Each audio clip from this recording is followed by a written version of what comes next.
Olá, pessoal! Tudo bem com vocês? Hoje, na nossa aula de Geografia, nós vamos falar um pouquinho sobre comunicação e transporte no território brasileiro. Bom, vamos lá. Os diferentes lugares do mundo estão cada vez mais conectados e a circulação de pessoas, de informação e de mercadorias é cada vez mais intensa. Os meios de transporte e de comunicação possibilitam essa integração de lugares e pessoas.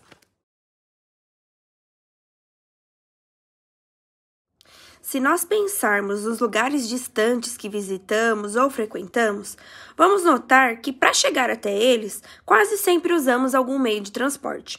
Se o local for perto da nossa casa, dá para irmos a pé. Mas, caso contrário, normalmente vamos usar algum meio de transporte. Bicicleta, moto, ônibus, carro, às vezes até barcos, trens e aviões, dependendo do lugar.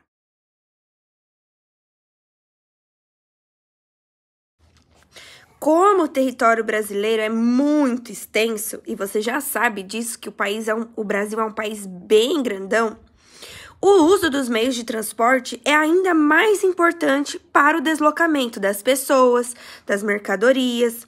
Então, quanto maior for o território, maior é o desafio de se deslocar. Então, maior a necessidade dos meios de transporte para que as pessoas possam ir de um lugar para o outro. E além de ser muito grande, você também já sabe que o Brasil é um lugar de muitas paisagens, de diferentes paisagens. E aí, alguns elementos de cada paisagem ou facilitam ou dificultam o acesso das pessoas e das mercadorias, né?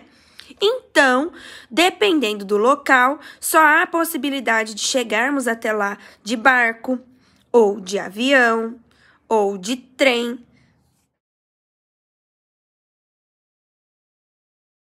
Os meios de transporte possibilitam ligar diferentes partes do território de um país, por mais distantes que estejam essas partes umas das outras. Para isso, são necessárias estruturas viárias, como rodovias, ferrovias e hidrovias. As estruturas viárias são aquelas feitas por terra. Então, as rodovias passam os carros, caminhões, nas ferrovias passam os trens e nas hidrovias os barcos.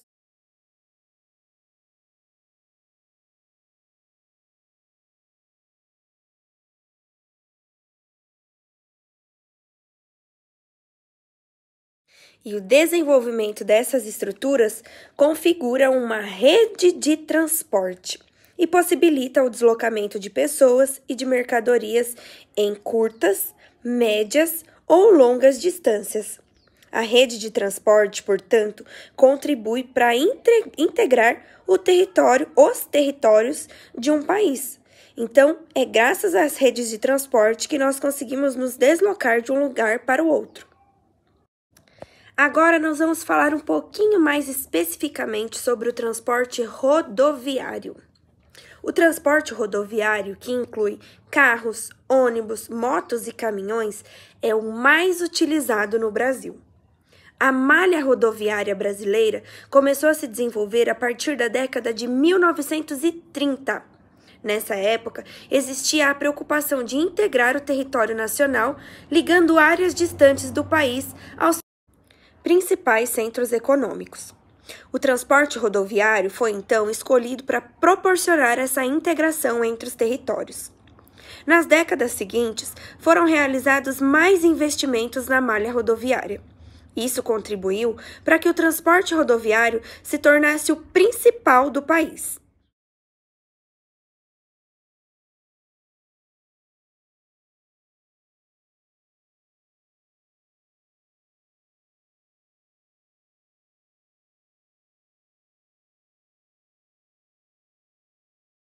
Para ser eficiente, o transporte rodoviário necessita de ruas e estradas em boas condições de uso, pavimentadas, sem buracos, com boa sinalização e etc. Porém, essa não é a realidade em grande parte das vias brasileiras. E um outro problema relacionado ao transporte rodoviário é a emissão de gases poluentes que prejudicam o meio ambiente.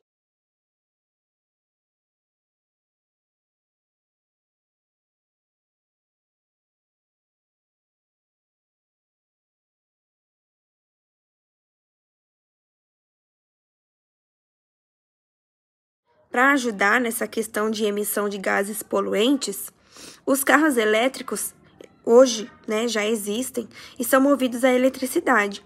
Eles não liberam gases poluentes e têm se popularizado no mundo inteiro, apesar de ainda serem poucos, né? No Brasil, são raros os carros elétricos. Nessa foto de 2016, aparece aí um carro sendo recarregado. É um carro elétrico. Essa foto é de Londres. Agora a gente vai falar um pouquinho sobre o transporte ferroviário. O sistema ferroviário integra poucas áreas do território brasileiro. E as primeiras ferrovias foram implantadas no país na década de 1850, há mais de 100 anos. E o objetivo era transportar produtos agrícolas e minerais aos portos para exportação. Mas o que é o transporte ferroviário? O transporte ferroviário são os transportes feitos por meio de trens. Isso mesmo. Os trens não passam por todos os lugares do Brasil, não é mesmo? Aqui na nossa cidade o trem passa. E é em alguns momentos específicos para levar cargas de produtos, normalmente agrícolas, de um lugar para o outro.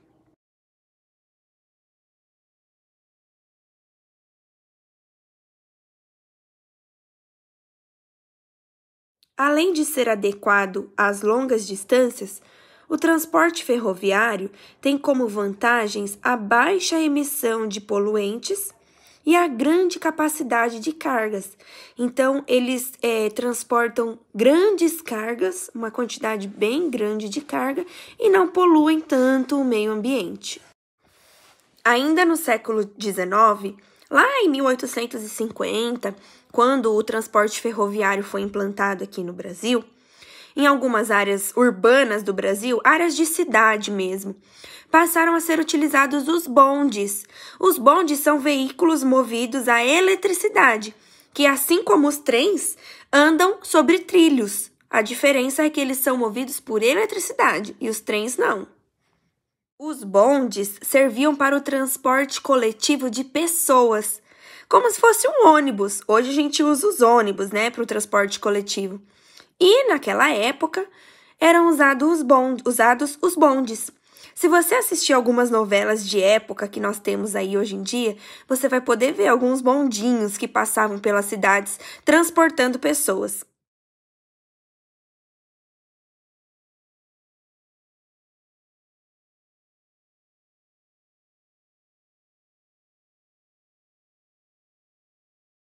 Mas aí, durante o século XX, que é o século passado, né? Lá em 1900 e pouco, esses bondes caíram em desuso. Ou seja, já não eram mais utilizados. Eles foram substituídos por quê? Pelos ônibus, que são os meios de transporte que nós utilizamos hoje em dia na área urbana, na cidade, para irmos de um lugar para o outro, coletivamente.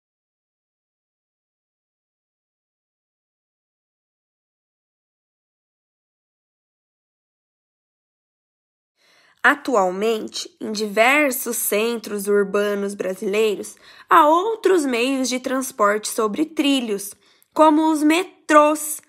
Por exemplo, lá na cidade de São Paulo, a grande São Paulo, o metrô é um meio de transporte muito utilizado, porque ele é ágil, é muito rápido, leva as pessoas de um lugar para o outro em um tempo recorde e muitas pessoas cabem dentro do metrô. Você já andou de metrô?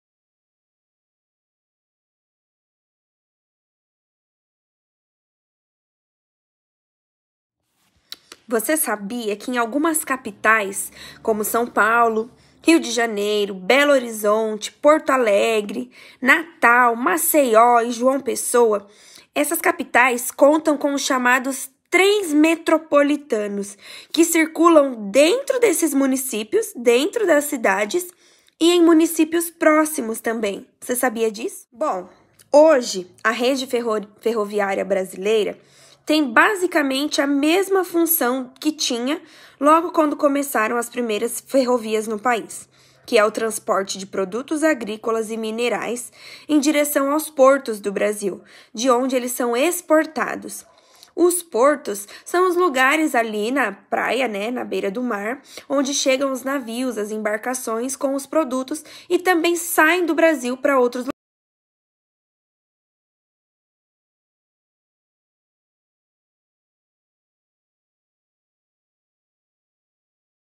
Bom, pessoal, por hoje é só. Nós falamos aí um pouquinho sobre alguns meios de transporte que nós utilizamos aqui no Brasil. Falamos sobre o transporte rodoviário e o transporte ferroviário. E na aula da semana que vem, nós vamos falar sobre outros tipos de transporte, tá bom? Um beijo e até a próxima!